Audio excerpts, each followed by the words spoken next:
Wagwan Speak Your Truth fam, this is your girl Liana Positive with another episode on the Liana Positive channel, and I want to welcome each and every one of you here. I'm so grateful you're here.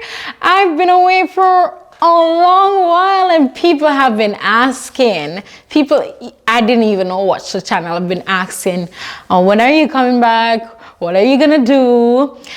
What's happening? Life has been happening. I have been busy and things have just been a roller coaster, but I'm glad, I'm grateful I'm here, and I'm grateful that you're here with me.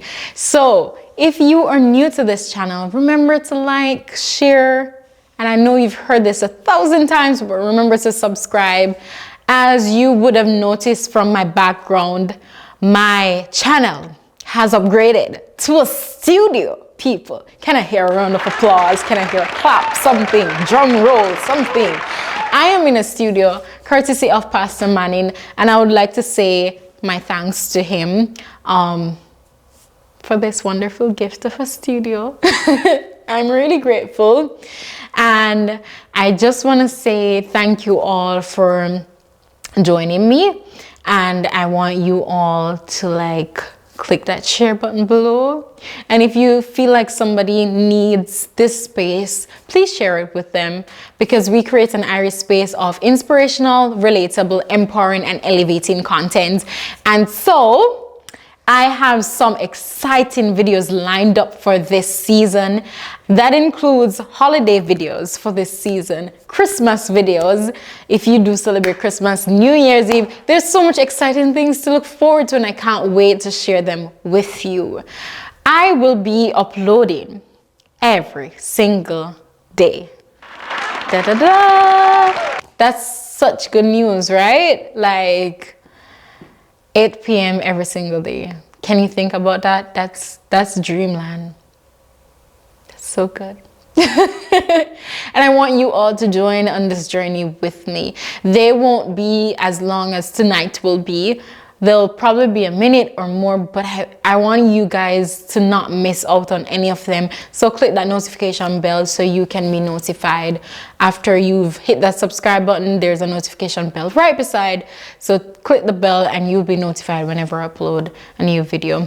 So I've been getting settled in the time that I've been away, and I am happy to say I do feel a lot more settled than I did before the last video.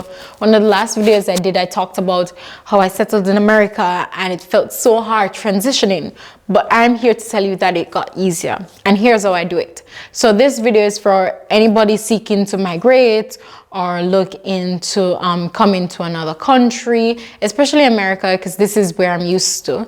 And this video is also for people who are here already and you were a little lost, because I was a lot lost. And so this is to help you. So how did I get settled? The first thing you need to know about getting settled is getting a social security number. It is the most important thing in America. Your social security number and your credit score. You'll hear that a lot. And so with your social security number, you can now open bank accounts, get your state ID, get your driver's license, etc., etc., etc. Every state had a different law and a different rule, and so I only know what is within the state of Pennsylvania, which is where I am. But the general thing is you gotta get your social security number. You won't be able to really function without it. And the second pointer is there's a lot of opportunities here. Grab them. Take advantage of them. You have your experience, you have your wisdom. Channel them into whatever opportunities that come along, because this is indeed a land of opportunities. There may be a glass ceiling above your head because you're an immigrant, but everybody has a way to get where they want to go, and that may not look the same for everybody, but it's definitely worth trying to explore your different options to get where you want to be. Work as much as you can, take advantage of those opportunities. Talk to people. When you are making a big decision, it's good to talk to people. You don't have to tell them your business. Especially as a Jamaican, there's this whole idea of, I don't want anybody to know my business. But there's a difference between letting people know your business and asking them for direction and help. Especially if they've been here a while. Americans, most of them I've met are immigrants, or their parents were immigrants, so they know a little bit about what to do. And if you're seeking to make a major move, do talk to people. Let them help you out. Let them be that guide for you. Okay. How did I get an apartment? So I will put the links in the description below. Some of the places I use are Zoomper, apartments.com, and Truella. And what I did was I went in and I put my email in each one. I subscribed to them, allowed them to add notification and cookies sometime. Be careful with that though. And then I would check my email every single day, because some houses, they go really quickly.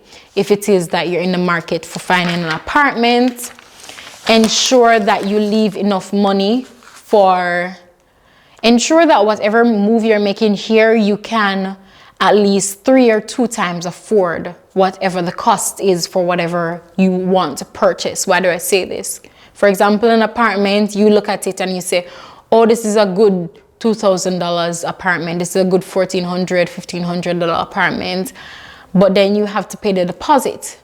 And for some apartments, if you haven't been here long enough, meaning that your credit score will not be available before 6 months. So it's available after 6 months. If you haven't been here 6 months and you're looking for apartment, you'll need, for some apartments, you'll need your rent, first month rent, your deposit, and your last month rent. That's 3 times the amount. So if you're looking, $1,500, that's a good price.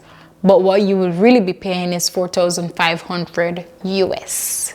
So really look into things. And some apartments would flat out reject you. So always keep your options open, because you don't have a credit score as yet. In getting furniture, there are some places you can look at, and all this will be in the description below. Raymore and Flanagan, the outlets, really expensive, but also the furniture is really nice. So I started with the most expensive option. Then you can go to Wayfair, which is online. You can select the option to have them professionally fitted together, or you can do so yourself. I tried that. I am no good at fitting furniture together. I've learned that about myself. And then you have, I use Amazon. I'm not ashamed to say. I got my bed from Amazon, the night table and the dresser from Wayfair.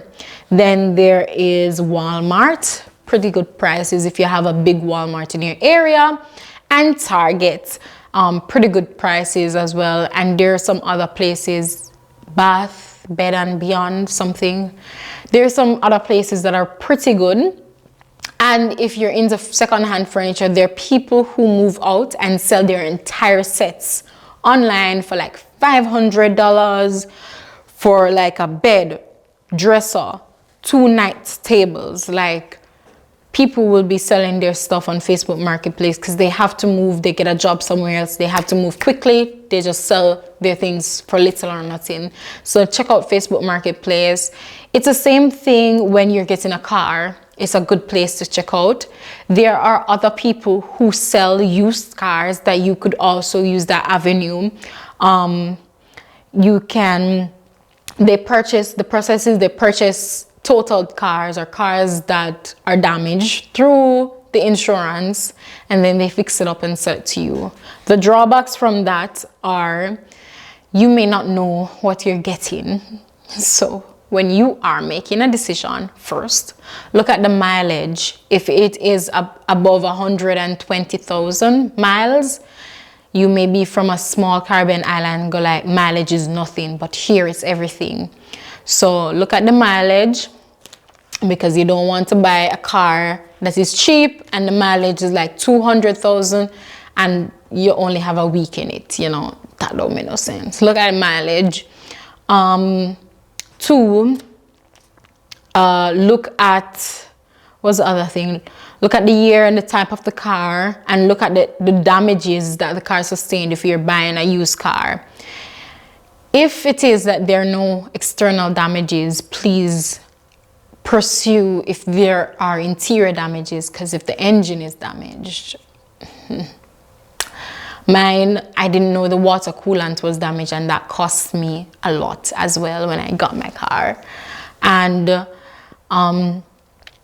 I looked at the mileage. There was something else. I will remember eventually. If you go to a dealership, ensure that you decide which dealership you want to go to, because when they do collect your social security number, they will run it. And that has the potential of affecting your credit score if too many places run your social security number, like at a car dealership or something.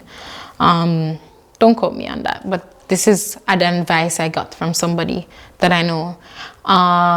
Also, when you are buying a car, as I said before, every time you're buying something, ensure that you have 3 times or 2 times the amount to purchase whatever you're buying. Of course, you may not have 2 times or 3 times the amount. That's unrealistic for a car.